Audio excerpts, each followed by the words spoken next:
मशहूर अभिनेता दिलीप कुमार का निधन हो गया है। वो 98 साल के थे और काफी समय से बीमार चल रहे थे। दिलीप कुमार ने आज सुबह 7:30 बजे मुंबई के हिंदुजा अस्पताल में आखिरी सांस ली। बॉलीवुड के सबसे बड़े नुकसान को लेकर इंडस्ट्री में शोक छाया हुआ है। आखिर 70 साल से ज्यादा साल देने के बाद बॉलीवुड को वो सितारा जो आज हमें छोड़कर चला गया। एक तरफ दिलीप कुमार के अंतिम दर्शन करने के लिए जहां परिवार, दोस्त और फैंस का तांता लगा है, तो वहीं दूसरी ओर सोशल मीडिया से लेकर पाकिस्तान तक में आज दिलीप साहब की बातें हो रही हैं। दिलीप कुमार भले ही इस दुनिया को अलविदा कह गए हों, लेकिन लोगों के दिलों में वो हमेशा जिंदा रहेंगे। और इसी को ध्यान में रखते हुए चलिए आज हम आपको दिखाते हैं दिलीप कुमार की जिंदगी के कुछ अनसुने और अनकहे किस्से।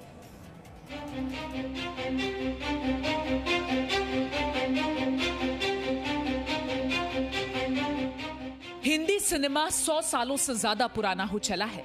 यहाँ हर रोज न जाने कितने लोग बड़े बड़े सपनों को साकार करने के लिए पहुंचते हैं। उनमें से कुछ के सपने आसमान की बुलंदियों को छूते हैं, तो कुछ को गुमनामी का अंधेरा नसीब होता है।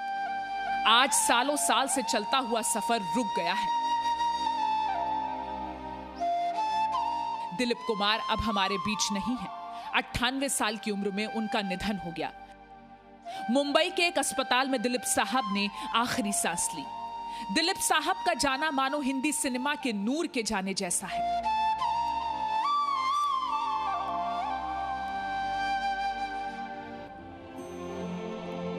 11 दिसंबर 1922 ये वो दिन था जब विभाजन से पहले पाकिस्तान के पेशावर में मोहम्मद यूसुफ खान ने जन्म लिया था, जो आगे चलकर बॉलीवुड का पहला मशहूर खान बना।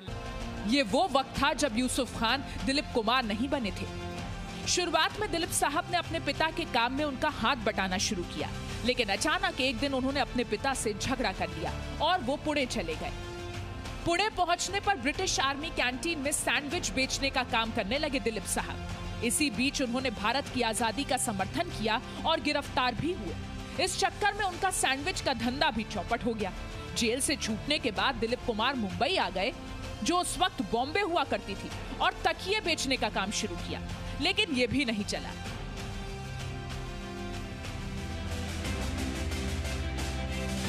बहुत कम ही लोग जानते हैं कि दिलीप साहब ने कभी एक्टर बनने का सपना नहीं देखा था, बल्कि वो तो एक क्रिकेटर बनना चाहते थे।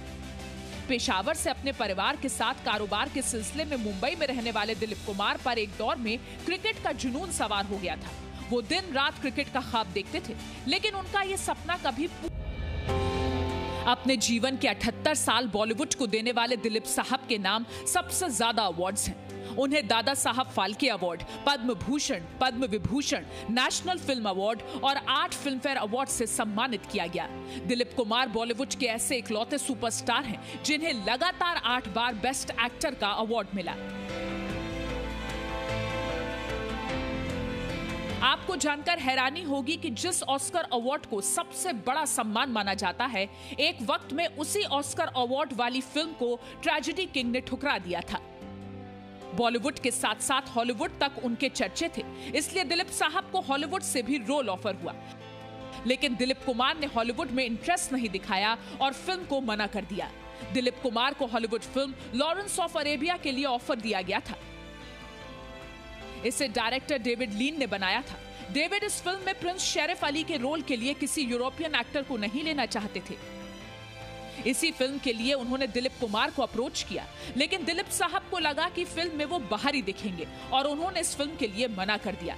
ताज्जुब की बात यह है कि बाद में इस फिल्म को 1962 में 10 ऑस्कर अवार्ड्स के लिए नॉमिनेट किया गया, जिसमें से लॉरेंस ऑफ अरेबिया ने 7 ऑस्कर अवार्ड जीते भी।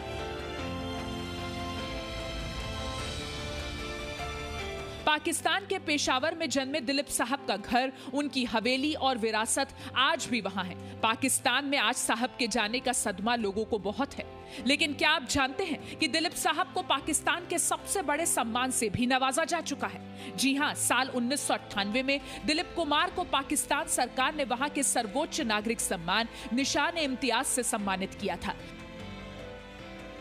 इसके बाद हिंदुस्तान में बहुत राजनीति भी हुई। उस समय की महाराष्ट्र सरकार में शामिल शिवसेना पार्टी ने इसको लेकर आपत्ति जताई। शिवसेना ने दिलीप कुमार द्वारा पाकिस्तानी सम्मान स्वीकार किए जाने पर उनकी देशभक्ति पर भी सवाल उठाए, लेकिन बाद में यह मामला शांत हो गया। सादा जीवन उच्च विचार, अगर ये किसी पर फिट बैठता है तो वो दिलीप साहब ही हैं।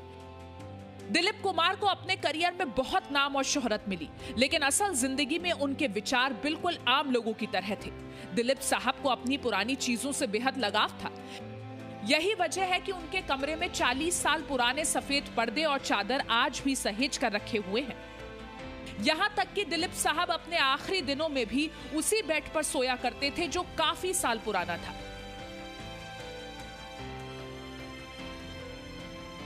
दिलीप कुमार पाकिस्तान में जन्मे, लेकिन हमेशा रहे हिंदुस्तानी।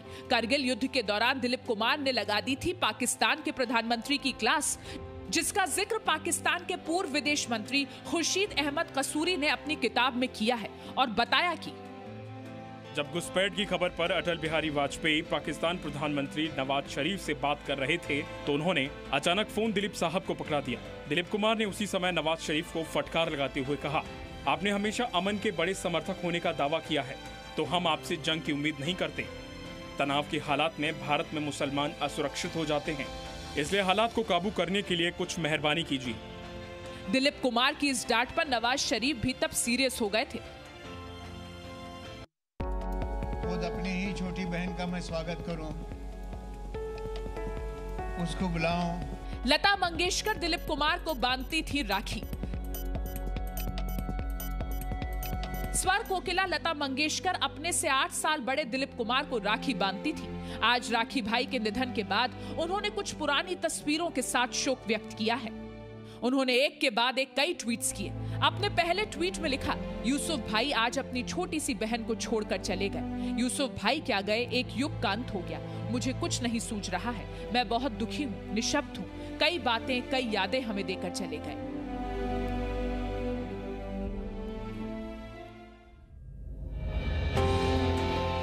ट्रेजेडी किंग कहलाने वाले दिलीप कुमार के जीवन में ऐसा दिन भी आया जब उन्हें जेल जाना पड़ा।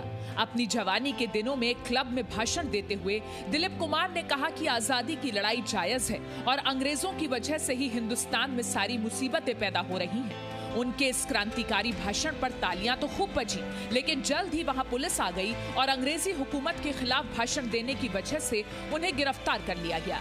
दिलीप कुमार को यरवड़ा जेल भेज दिया गया।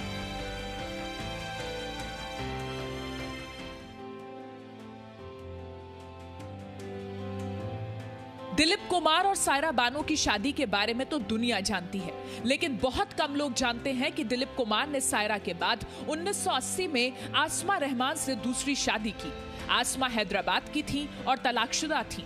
उनके बच्चे भी थे, लेकिन दिलीप का कुछ ही समय बाद आसमा से भरोसा उठ गया। दिलीप को लगता था आसमा अपने पहले पति के साथ मिलकर उन्हें धोखा दे रही हैं और मीडिया में उनके सारे राज खोल रही हैं। इसके बाद दिलीप को अपनी गलती का एहसास हुआ और उन्होंने 1983 में आसमा को तलाक दे दिया और दोबारा सायरा के पास आ गए। ज्यादातर फिल्मों में फुल स्लीव्स की शर्ट पहनने वाले दिलीप कुमार आखिर क्यों हमेशा फुल स्लीव्स की ही शर्ट पहनते थे, इसकी भी एक दिलचस्प कहानी है जिसे दिलीप कुमार ने खुद दुनिया को बताया। यूसुफ खान साहब, आपकी एक बात लोगों ने बहुत नोट की है, वो ये कि आपने पूरे करियर में आधी आस्तीन की शर्ट नहीं पहनी। देखो अभी बता देता हूँ, इतने गहरे बाल हैं मेरे, इतने बाल हैं कि वो पानी इधर से आता है, कभी स्विमिंग पूल में जाता तो इधर हो जाते हैं, फिर वो तो मालूम है इधर कंघी करके किसी ने इधर कर दिया, तो मैं बड़ा सेल्फ कॉन्शियस हो जाता हूँ इस मामले में। वो जमाना कुछ और था, आज जमाना कुछ और है। अनिल कपूर तो पूरी बॉडी दिखाता है।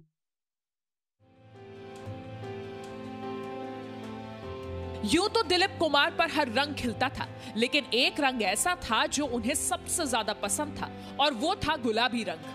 दिलीप कुमार को पिंक कलर काफी पसंद रहा, यहाँ तक कि दिलीप कुमार के सोशल मीडिया प्लेटफॉर्म पर उनकी ज्यादातर फोटोज गुलाबी रंग की शर्ट में ही हैं।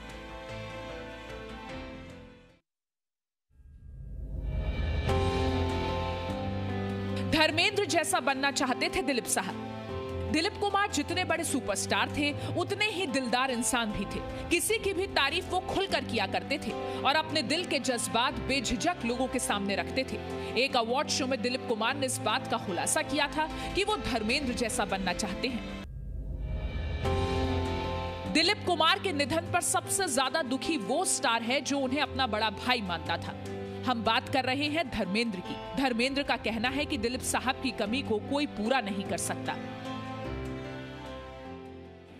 बस मैं दुखी हूँ आज बहुत, जिसको देखकर उनकी पहली फिल्म, जिंदगी की मेरी पहली फिल्म की थी शहीद। फिल्म देखकर मैंने दिल में तय कर लिया था कि मैं भी जाऊंगा, तो वो तो ऊपर वाले ने शायद मेरी आत्मा की सुन। अगर इनके साथ जब भी जो भी वक्त गुजरा वो हमेशा हमेशा प्यारी यादें बन के मेरे साथ चलेगा। धर्मेंद्र ने पूरी जिंदगी दिलीप कुमार को अपना बड़ा भाई माना। वो जब भी पंजाब से मुंबई आते थे सबसे पहले दिलीप साहब से ही मुलाकात करते थे। शाहरुख को बेटा मानते थे दिलीप कुमार। इंडस्ट्री के पहले सुपरस्टार दिलीप कुमार बॉलीवुड के बादशाह यानी शाहरुख खान को अपना बेटा मानते थे। एक इंटरव्यू में सायरा बानो ने मीडिया को बताया कि शाहरुख खान साहब के दिल के बहुत करीब हैं। कई बार मैं और साहब बात करते हैं कि अगर हमारा बेटा होता तो वो शाहरुख की तरह ही दिखता। साहब और शाहरुख एक से ही हैं, उनके बाल भी एक जैसे हैं। वहीं शाहरुख खान भी दिलीप साहब को अपने पिता के समान ही मानते थे और उन्हें वही सम्मान देते थे। जब भी मौका मिलता शाहरुख दिलीप साहब की शान में तारीफों के पुल बांध देते। बच्चों जैसा था दिलीप कुमार का गुस्सा। हमेशा गंभीर और वजनदार बात करने वाले निशान इम्तियाज दिलीप कुमार के बारे में सायरा बानो ने पाकिस्तानी मीडिया के साथ एक इंटरव्यू के दौरान किए थे कई खुलासे। इस पुराने वीडियो में सायरा ने बताया था कि दिलीप कुमार का गुस्सा कैसा है। दिलीप कुमार ने मारा था मधुबाला को थप्पड़। अपने करियर की सबसे ऐतिहासिक फिल्म के दौरान दिलीप कुमार ने एक ऐसा काम किया था जिसकी वजह से मधुबाला उनसे कई दिनों तक नाराज रही।